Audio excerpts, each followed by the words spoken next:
It began on an ordinary morning, or at least, that's what everyone thought. The sun rose the same way, the city hummed with the usual rhythm of traffic and chatter, and yet, an unseen current of change moved through the air. People woke with a strange heaviness in their hearts, a sense that something had shifted in the invisible fabric of the world, though none could put it into words. Eli, a quiet man who worked as a janitor in a downtown church, felt it most keenly. He had lived a life of routine, mostly unnoticed. Every morning, he arrived before dawn, sweeping the marble floors, lighting candles, and arranging the pews for the early morning mass. Yet on this particular morning, even the familiar scent of incense and wax felt different, denser, as if charged with unseen energy. As he stepped inside, the first thing he noticed was the silence. Not the normal calm of an empty church, but a stillness that felt alive, waiting, expectant. Then he heard it, a voice, clear, vast, and impossibly gentle, echoing inside his mind and yet outside of him at the same time. "My child," the voice said, "a spiritual shift has begun." Eli froze. His broom slipped from his hands, clattering against the floor. He looked around, half expecting to see a figure or a shimmer of light. But the church was empty, bathed in the golden morning glow filtering through the stained glass. He pressed a trembling hand to his chest, trying to calm his racing heart. The voice was not coming from any corner of the building, it was inside him, woven into his very being. Who are you?" he whispered, barely audible. "I am," came the reply, soft as the first touch of dawn, yet resonating with authority that made Eli feel as though the earth itself had paused to listen. "The world has turned from my face for too long. But I am stirring hearts again. The noise of men has buried my whisper, but I am calling my children home." Eli's knees buckled, and he sank to the cold marble floor. For years, he had lived quietly, feeling unseen in a bustling city that never paused for anyone like him. Yet here was the Creator speaking directly to him, as intimate as a parent speaking to a child. "What must I do?" Eli asked, voice trembling, almost lost in awe. "Be still. Listen. Tell them I am near." The words lingered, and then faded, leaving behind a sense of warmth and urgency that spread through his chest. Eli stayed on the floor for a long time, tears streaming down his face, unsure if he was awake or dreaming. He didn't understand how he could be chosen for such a task. He, a simple janitor, a man invisible to the world outside these walls. And yet, deep within, something told him that this was only the beginning. Across the globe, others felt the shift as well. In a hospital room in Nairobi, a woman hovering on the edge of life suddenly sat upright, her eyes wide with wonder as she whispered about angels circling the earth, touching sleeping hearts. In Tokyo, a small child woke from a vivid dream and told her mother she saw God making the light bigger. In the deserts of Arizona, a former soldier walking alone in the dunes heard the same words Eli had heard: "A spiritual shift has begun." No one could explain it. Scientists recorded unexplained surges in brain activity. Meteorologists noted strange atmospheric patterns. Skeptics dismissed it, but even they felt a strange stirring in their hearts, a pull towards something greater than themselves. Meanwhile, Eli struggled with his own disbelief. How could the world hear a voice and respond in ways so inexplicable? He began to notice small miracles around him. A homeless man who had begged outside the church for years found money mysteriously placed in his pocket. A family struggling with illness suddenly received help they hadn't asked for but desperately needed. Birds that never came to the city began to gather on the church roof, singing in harmonies that seemed to echo the voice Eli had heard. The more Eli tried to explain what had happened, the more people noticed a light in him. Strangers paused as he walked past them, catching something in his eyes they could not describe. It was not arrogance, nor pride, it was a calm certainty, a reflection of the unseen presence stirring the world. That certainty drew people to him, though Eli himself did not yet understand how or why. By evening, he found himself standing in the city square, watching as life moved on unaware. The wind blew gently around him, and he whispered into it, almost as a prayer, "He is calling us back." The air seemed to hold his words and carry them far and wide, scattering them like seeds across the earth. And slowly, imperceptibly at first, people began to change. A shopkeeper noticed her anger fading when a customer insulted her. A man walking home from work stopped to help a stranger who had fallen. Across the city, small acts of kindness began to multiply, each unnoticed by most, yet each leaving a subtle ripple in the hearts of those touched. Eli did not yet realize that he had become the vessel of a message far greater than himself. A spiritual shift had begun, and it would not stop. The voice had chosen to awaken the hearts of humanity in ways that no one could predict.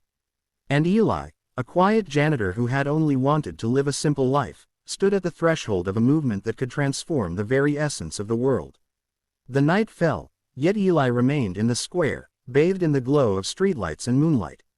Somewhere deep within him, he felt the call again, soft but insistent, listen and be the messenger.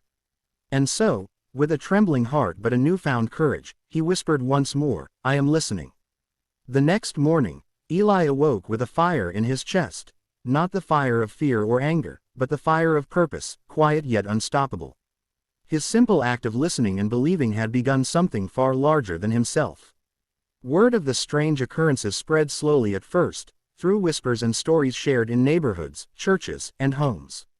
People began seeking him out, drawn inexplicably to the man who seemed to carry light in his eyes.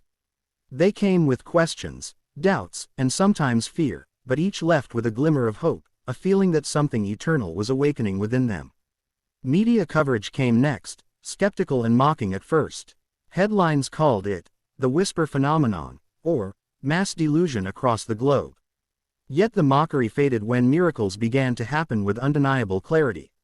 A child in Argentina, born blind, opened her eyes and described colors she had never seen. In India, rivers long dry from drought overflowed after years of desperation. Across the streets of Paris, strangers hugged, crying tears of reconciliation without knowing why. Even hardened skeptics reported moments of inexplicable peace and compassion. The world was trembling awake. Eli returned to his church each morning, seeking guidance, strength, and understanding. But now, the church was no longer empty. People began arriving quietly, hesitantly, believers, skeptics, seekers, and the curious alike. They came for answers, yet found themselves listening to a man whose humility and sincerity spoke louder than any words. Eli climbed the altar steps one morning, hands shaking, heart racing, and spoke to the crowd gathered in reverent silence. God isn't angry, he said, his voice breaking at first but growing steadier. He's calling us back to love, calling us to remember who we are. This shift isn't something outside of you. It's inside. Each heart that chooses compassion over fear, grace over judgment, and light over darkness. A hush fell over the room, but it was not silent. There was a vibration in the air, as though every soul present felt the same current Eli had felt that morning. Some saw faint glimmers of light in the corners of the room, others felt warmth spreading through their chests. Even those skeptical of miracles felt a stirring they could not deny. The awakening spread like a tide. Governments paused conflicts, communities forgave past grievances, and neighbors helped one another with a new sense of urgency and care. Scientists studying human behavior noted sudden surges of empathy, altruism, and emotional connection across cultures. People began to listen again. Truly listen, to one another, to the world around them, and to the voice that had whispered the shift into existence. Eli traveled far and wide, speaking not as a prophet but as a messenger. He never claimed to have all the answers. He only shared what he had heard and felt, encouraging hearts to open, to choose love and forgiveness, and to trust in the quiet presence of God that lingered in every moment. And everywhere he went, he saw evidence of the shift. People began acting with courage and kindness, often in small, unseen ways that collectively transformed the fabric of their communities. Years passed, and the spiritual shift deepened. Churches, temples, mosques, and synagogues became centers of unity rather than division. People spoke less of judgment and more of understanding. Families reconciled, nations found peace, and the earth itself seemed to respond to the awakening of human hearts. The oceans felt calmer, storms less violent, and even the animals seemed to sense the changing energy of the planet. Through it all, Eli remained humble, never claiming the credit for what was happening. He knew he was merely a vessel, a single thread in a vast tapestry of awakening. And sometimes, in the quiet moments before dawn, he could hear the voice again, soft, yet vast, echoing in his soul like a reminder that this was only the beginning. I am here, the voice whispered. Always. And the shift continues. Eli smiled, tears in his eyes, realizing that the message was not about fear or punishment, but about transformation. Humanity was awakening to its true nature, a nature of love, empathy, and connection. And it was a reminder that even the smallest act of faith or kindness could ripple outward to create change far beyond what anyone could imagine. When people asked Eli how the world had been changed, he would answer simply, with one voice, the voice that never stopped speaking. We only needed to listen. And so, the spiritual shift continued, not as an event bound by time, but as a living, breathing reality in every heart willing to open. It became a reminder that God's presence was not distant, not unreachable, but immediate, personal, and eternal. Every act of love, every moment of forgiveness, every choice to see light in the darkness became a part of the ongoing shift. The world had not merely survived the change, it had begun to thrive in ways that defied explanation, a reflection of the light that was always there, waiting to be recognized. And through it all, Eli remained a quiet witness, a humble servant of a truth far greater than himself, that the spiritual shift had begun, and it would never end, as long as hearts continued to listen, believe, and act with love.